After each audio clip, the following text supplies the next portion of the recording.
All right, so today we have a very special video and a very special guest. Wow, Mr. OTAKON champion himself, ScorchTCG, aka Corbin, aka the champion, aka the guy. And you went first in Swiss, right? Yeah. Wait, you broke up there. Is that? You said yeah. No, I got third in Swiss. You got third in Swiss. That's still really good. I got third in Swiss. Yeah. That's still really good, but still champion. And if anything, I'm gonna add a applause somewhere there. So I mean, it's just gonna work out itself out. So basically, this is gonna be a little bit different from the other stuff. It's always a little bit different. I always try to change it up, do a little bit something a little bit new. But this is kind of an interview, sort of like a talk, sort of like a podcast sort of thing. And just to talk through OTAKON, how it went, his experience and everything else like that. But Mr. Scorch, how are you doing? Do you want to talk?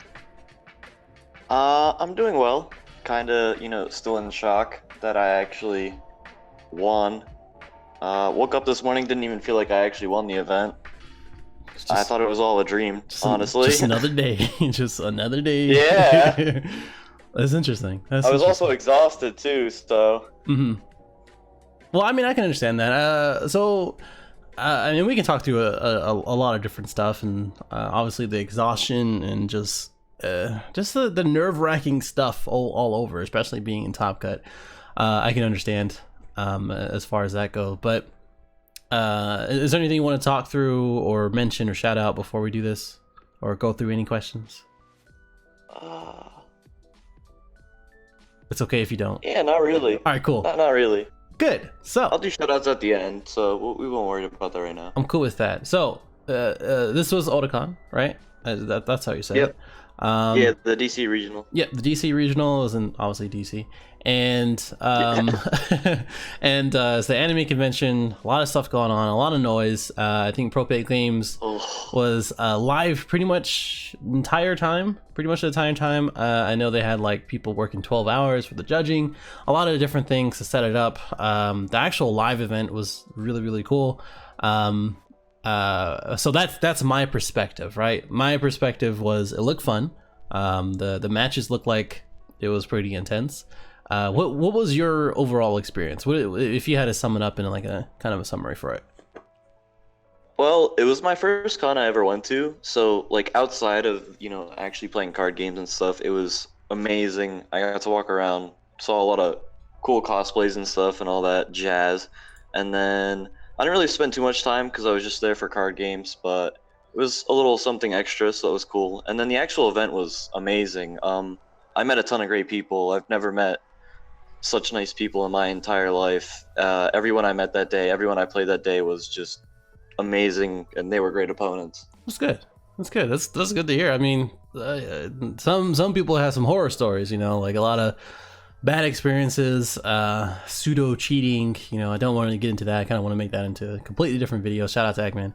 And if anything, I kind of understand. So did you have any bad experiences? Anything as far as like, I don't want you to shout out to any or like call out anybody, but do you feel like it's overall really good? No, overall I thought it was pretty good. Yeah, I don't think I really had any bad experiences. I mean, round one, I was kind of upset. My opponent just we played, I 2-0'd my opponent, and he just kind of dropped. He was like, yeah, I don't want to play. And I was like, I don't know. It like didn't sit right with me, but that's his decision in the end. I don't want to see people drop from the tournament at all. I want them to, continue it out. Yeah, I get you. Okay, interesting. So what I kind of want to jump around a little bit. So obviously everybody knows as far as we know or we saw, you did play Super Saiyan 3, right? Blue Red. Yep. And I kind of want to just ask, like, why did you go that route? Because Blue Red is definitely the way to go. It was definitely the meta call. I was definitely right. Once I saw the top cut in Philly, I was like, holy cow. It was like, this was, definitely the right call. Blue-green kind of just loses to it. I played against Blue-green on stream. I couldn't get it. It's kind of whatever. I had game. If we, I know I played faster, but we ended up going into time. We even had an extension, so Yeah. it was a thing. Uh, I just really like foreseeing hit. I play so much better when I have information Hmm. on my opponent. I like what they can combo exactly. There's so many times where I could just, go for game. I got pretty lucky. I'd say I saw a hit almost every single game I played. And one game I actually saw 3 hits. One of the guys I met actually like called me out because I made a joke on a Facebook post. So Really?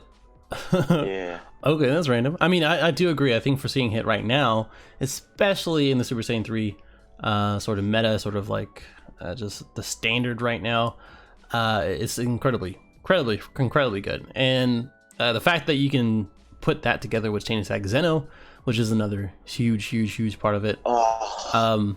that is just crazy. So, but we kind of all know. I feel like if anybody's been paying attention to the meta, competitiveness, if you're watching this right now, you probably want more information about a little bit deeper details. But how are the Super Saiyan 3 mirrors? I know there's a couple in here in the matchups, and I'll put it on the screen. How did those go? So just like the leader mirror in general, or We'll talk about both. what? So Okay. so obviously like blue green was pretty easy. So I think. blue green should lose to blue red. I didn't pull it off though, but it's kind of hard when you set up your board and then chain Zeno and you get set back again, and I'm ahead and get to get the extra draw. It's just super good for me, and especially if you drop like Beerus and I have my Zeno on board, I can just pop that off and it's perfectly fine. It's not that big of a deal. Mhm. I'll just deal with it next turn. Blue red is honestly extremely hard. It's definitely a grindy matchup and it's really resource intensive. Yeah. There was a time I just kind of burned my opponent out and I had a Topo on the field and he had like 4 Gohans and like all this other stuff. Like he was just trying to have stuff to survive. And I think I hardcasted or I paid 2 for the Topo and like swung into everything and cleared his field and it felt super good. No, that's always good. So yeah, that was like one of my highlights. He kind of just scooped his board up and like threw it away because he knew that was coming. He was like, But yeah. I'm just picturing some man just like throwing his play mat away, just like I just don't want to do this anymore. It's just Yeah. I'm gonna go no, burn some cards on Facebook real quick. yeah. Especially when Kefla drops, it's like whoever drops Kefla first is kind of behind. I feel because then they drop Kefla. If you don't have Mafuba, it's really rough. And then apes I would say is kind of free for blue red. It's just super easy. If they don't run Mafuba, which I don't think they do, because normally apes runs more yellow heavy. Mhm. So you drop Kefla and you can just swing in infinitely and get so much value, and then they have to deal with it. Yeah, pretty much. And, mono blue is almost like the same thing because I ran some spicy tech actually Okay. that helped me deal with Vegito and Bergambos and that type of thing. So, and you can kind of continue, but what do you think made you the difference, or made the difference for you, I suppose, when signing in or just having that spice against like some of these decks? I don't really know, honestly. I just playtested blue-red so much, I was kind of comfortable with it. I kind of knew what mono blue and blue-green did because I played blue-green at the PA States the week or two before, so yeah. I knew what that did, like card for card. Mm-hmm. And then I knew my roughest matchup was like red-blue Hyrudigarn, and then possibly the Storm decks if I saw them, so I was really scared of those, but I somehow pulled those off too. Yeah. No. That's very scary. Yeah. Honestly, a lot of times I would slide out my flutes and stuff. I ran 2 flutes and sometimes I just didn't want to see it at all. So I'd slide it out for like Legic against more aggro decks and then I think I can't remember what I sided in against, the mirrors and stuff. Yeah. Okay. Do you feel like there was like a right decision? So like, let's say you lost one, right? So like the red blue Hurdigan, I think, or even the pan on round 3 that I'm looking at right now. What did you feel like you could have done a little bit different, or what did you do differently to get that? These are I difficult think the questions. I pan know. against the pan player, I misplayed. I'm trying to remember it all. It was a long day, so Okay, it's okay. I'm trying to like remember my thought process throughout the entirety of the event. Against the pan player, I think I misplayed, and I also misplay round 7 on stream. I was like getting way tired. I was burnt out at that point. Mm. So yeah. So, Uh, well, I was gonna. no, go ahead. I was just gonna ask, like, how when did you get there? Like, what time, and then when did you leave? Oh man. So I had to wake up at 7 a.m. because I needed food and I needed to find an ATM because I didn't realize how expensive DC was. Oh yeah. So yeah, I spent like an hour looking for an ATM because my GPS on my phone decided not to work. I also got stuck going in circles after the event and had to, call my friends who I went with that have gone to OTAKON almost every year to come and find me because they knew their way from the hotel to there. So it was kind of funny, but yeah. So I was up since 7 a.m. and then I got to the venue like 9-ish because I was hanging out with other people. People I haven't seen for months, and then I obviously went in right when the doors opened, and then just kind of chilled until we started. Okay. So that was, you said 9 a.m. Yeah, I was at the venue until 9 a.m. Okay. Or at 9 a.m. 9 a.m. and then when did you leave after going through Top Cut and all that? Oh, it was like 1:30. Jesus Christ. After everything was said and done, yeah, it was kind of wild. It was a very long day. Oh my god. Well, it's a long day to be a champ, And I mean that's the thing. So like when you go into a regional, I feel like, in my personal opinion, you arrive there and you go through all these rounds. After the first few rounds, you can kind of tell how long you're gonna be there. Like if you just went like 1-2 or 0-0-3 or something like that, I feel like you might just drop out, or you might just keep going because you paid money to get there and you paid all this time, you spent all this time to do that. Yeah, of course. But on the other hand, if you're like 3-0, sometimes it's just like, oh, I'm gonna be here for a while. Like, and it does. Yeah. I mean, did you feel like that like halfway through or no? So I was like 201, and I was like, I was like really nervous when I went 2-0 because I was like, this is how Atlantic City started, and then I went like 2-2, and then 4-2, and then I just like lost. I just scrubbed out after that point. Ah, bummer. I made like the wrong meta call there, so it's whatever. Should have just played what I was comfortable with, and then so I just started winning out again. I was like, this is crazy, and then I went like XO1. And then tied round 7, which was the last round, and I was like, holy crap, like I made top 8 because I was at table 2 and we were on stream, and the judge said, he's like, you guys have a really good chance of making top 8, and then because you guys are on table 2, and we got the pairings, and I was like, they called Peter and Marcel, and I was like, what happened, like did I get bumped out? And then I was third. I was like, no way. I was like, are you kidding me? That's wild. Well, that's cool. I mean, that's must be a good feeling. It must be crazy, and probably time flies. Wild. Yeah. And then I got into the top cut, obviously, and my opponent had to leave because his people were leaving, so he just had to go. And he's like, I didn't even want to play 3 rounds ago, so like you got it. It's all good. I was kind of upset about that, but I wanted to like, earn it. Yeah. Kind of, but I mean, hindsight, I guess I'll take it. I mean, I'm not gonna complain, obviously. Yeah. So I was like, oh crap, I'm here for 2 more games regardless. This is gonna suck. Yeah. Oh yeah. Oh, I'm sure. Yeah. Just simply because of how much time you're there for, and just yeah. And the fact that you're playing best of 3, and then top cut is just wild. But I can see why. I know. I guess Bandai wants to speed up the game, just so when it comes to competitive events like this, you're not here until like 1 o'clock in the morning. But I don't know. I mean, I don't really have too much experience with like regionals in other TCGs, so I would have to definitely take a look at that and see how that's managed throughout the years, I guess. But this is still a young game, I feel like anything can happen.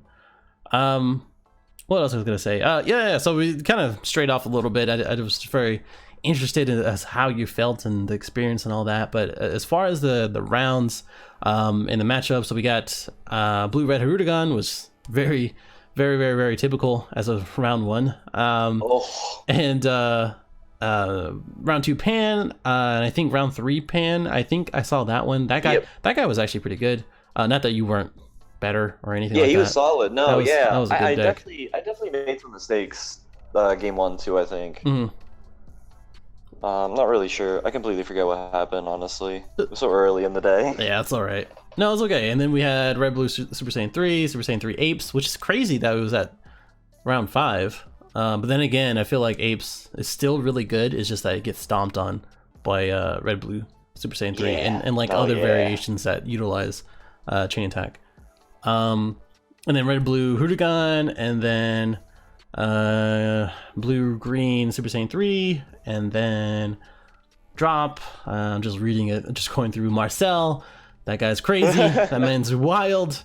The blue, that Vegeta lock deck is wild. Yeah, that blue. You know, I would play that. Like right now, I'm play testing a blue red Vegeta with the lock, but I mean that makes sense. You know, the blue yellow makes sense. Like it's a kind of a counter to blue red, and it has a lot of early game stuff like Bardock and Goten and all of the Goku lineage stuff.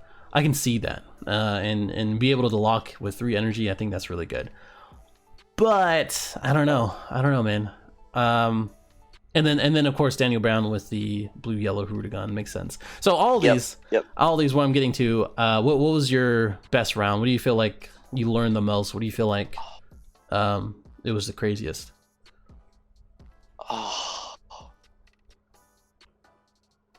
Yes. Well, honestly, I'll probably say against Marcel. I learned the most in that entirety of that game.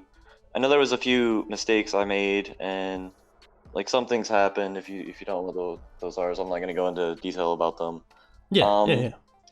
But game 1, I tried something because I'm one of their Patreons. Shout out to them. Yeah, of course.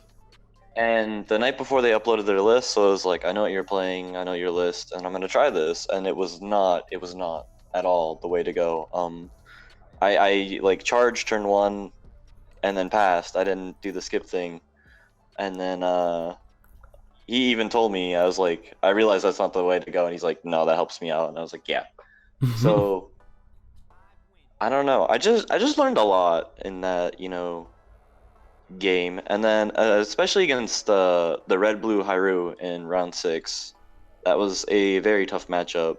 100%. Why do you think so? Because it kept going. Because I know for that matchup, my gosh, it kept going. Yeah. Well, what do you? And I got extremely. Yeah. I'm sorry. Go ahead. No. You got extremely what? I got extremely lucky in game 3 because he didn't see a red energy until turn 3. But it happens in that deck sometimes. You brick. Oh yeah. I mean, the draw helps to get rid of some of the cards in your hand. As far as unawakened leader, the super combo helps. But I mean, if you're playing mid range, you're not gonna want to awaken him unless you want them to awaken. So I mean, yeah, I can get that. Is there anything notable as far as Marcel or the Hirudegan matchup that you would do differently? Marcel, I think I definitely didn't do. And I think also I'd like to change some things around in the list, especially if that deck's gonna pop out more. I still think red blue can keep up with it. It's just you have to, tone it down a little bit more. I think if I sided in 2 more burst attacks, it would have been a way better matchup, and maybe even some of the Champas and stuff. I only had 2 Champas in the side, and then I had 1 burst attack in the side. I'd probably bump that up to 3, but I didn't really expect to see a ton of that list. I knew PPG was gonna run it. Didn't expect to even run into them, so. Yeah. No, I mean, I can understand that. No, definitely. But you did, and now you know. So, I mean, I guess it just happens. Well, that's interesting. As far as the deck itself, would you change anything? Especially since all these other decks are popping up. Especially since Mass Saiyan is getting some traction with the Vegeta, etc., etc. I don't think I would change much. Just maybe run one more extra burst attack in the main, and then side another one. I don't really know what I would cut for that. I probably have to see. I'm not really sure what else I do though. I was really comfortable with the list. Maybe even cut flutes out entirely. I didn't really see the need for them some games. Interesting. Like sometimes flute was okay. I would like, I think one game I played the intensifying trunks and then just like fluted it back to my hand right away. I didn't even attack with it because it was my turn 1. I just wanted to fix my hand and get rid of it. Yeah. That's understandable. Yeah, it was really weird though. I mean, yeah. I mean, you paid the energy to get a card, so yeah, it's not that big of a deal. No, it wasn't that bad. It just felt really weird. Yeah.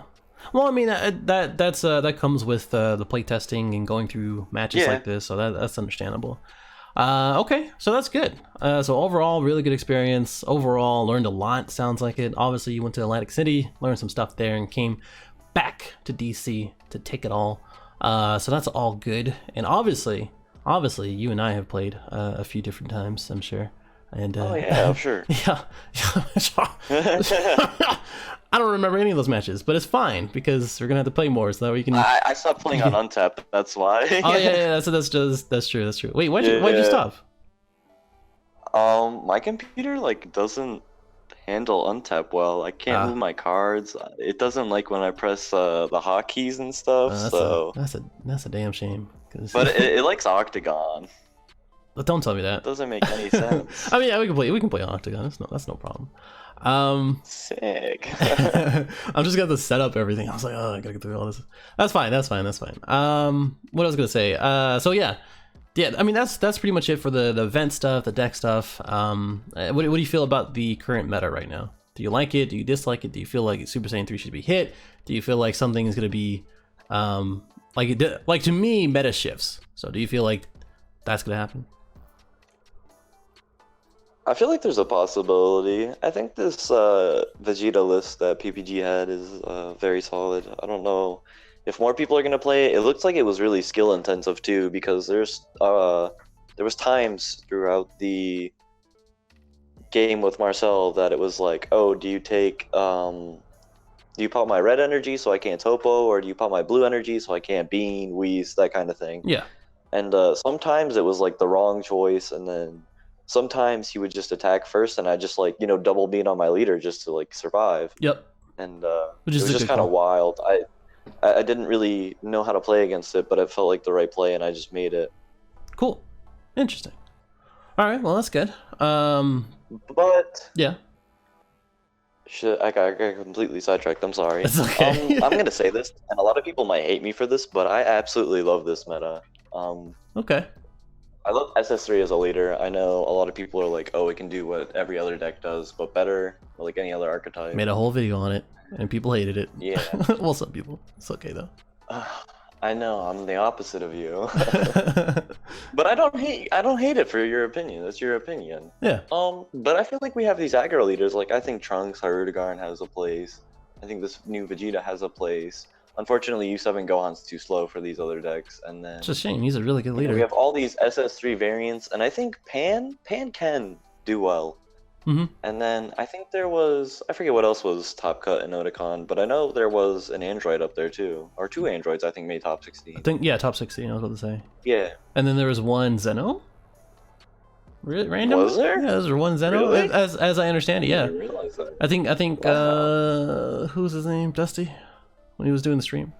I do believe so. That's wild. Yeah. Hey, that's cool. I didn't know that. Man, there's so many, like, I won't say there's so many variations, but there's like the main few variations that I've seen is Zeno Maidens, Zeno Kefla, and then Zeno. There's one more. I know there's one more, but yeah, those the first 2 ones, and I can almost guarantee you that person played Maidens, because that messes is crazy when it works. Yeah, it's pretty cool. But I like this meta. I know it's all blue. I know a lot of people hate it, but I feel like it's better than playing, Mecha Frieza, Veggies or Apes, and then you play, red blue mid range. Yeah, I think it's more. That was basically the only 2 deck choices, and Vegeta was in there too. Oh yeah, but not nearly as prominent as the other 2. Mm-hmm.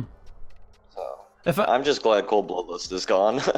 Yeah, I mean, there's some arguments. Like I've talked to two of different people or had different discussions on the locals and stuff like that, where Mecha Frieza might have a place in this. It's just the fact that no one's playing it, so we don't really know.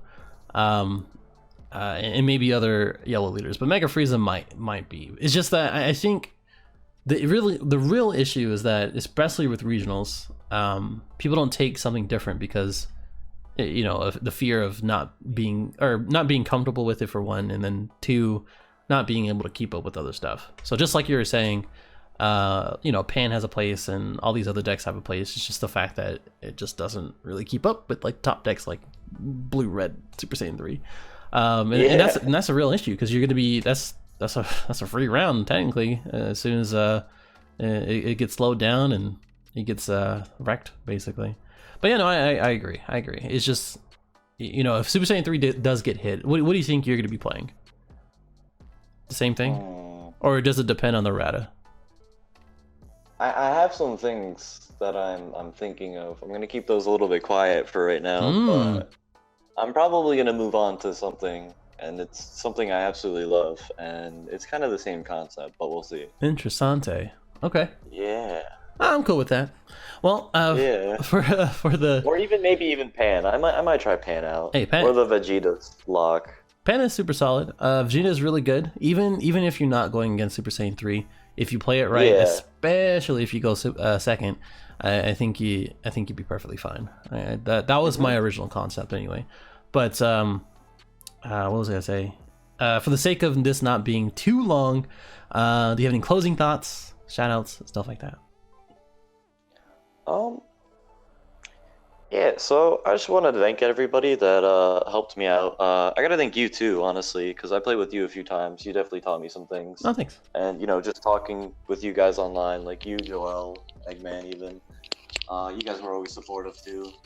And yeah, shout out to Wise Guys. I got picked up by their development team like I think it was exactly a week. Mm-hmm. And then I got off my game with Marcel and checked, and then they bumped me up to the main roster, so that was pretty cool. Hey. Yeah, it was kind of wild. I'm not gonna lie.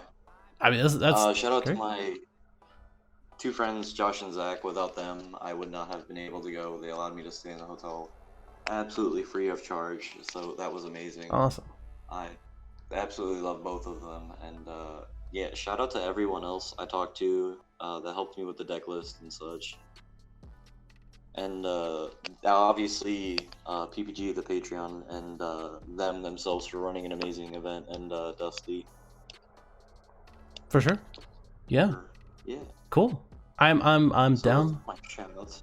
Do you have any more questions, or? That was it. I don't realize I blabble and yeah, I know. rant. We do this on in my podcast episode too. So Exactly. It doesn't surprise me. I knew it was gonna happen. Yeah, you know, whatever. It's all right. People can listen. It's fine. They're here. If you're still listening, you're the real MVP.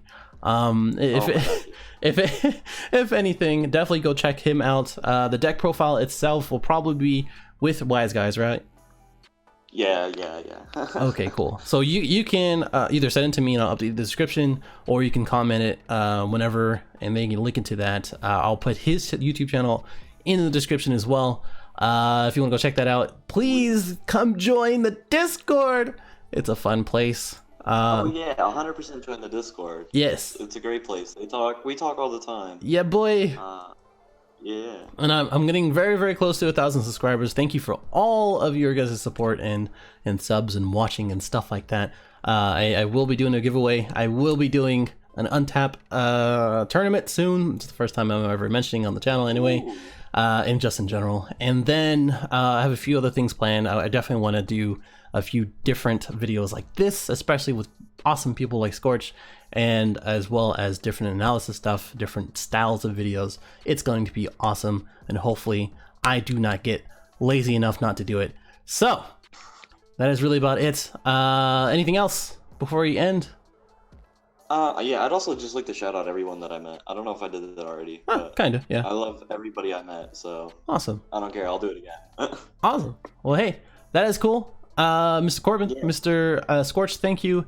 And thank you for watching. No, thank you. for sure. I will see you guys in the next one. Bye.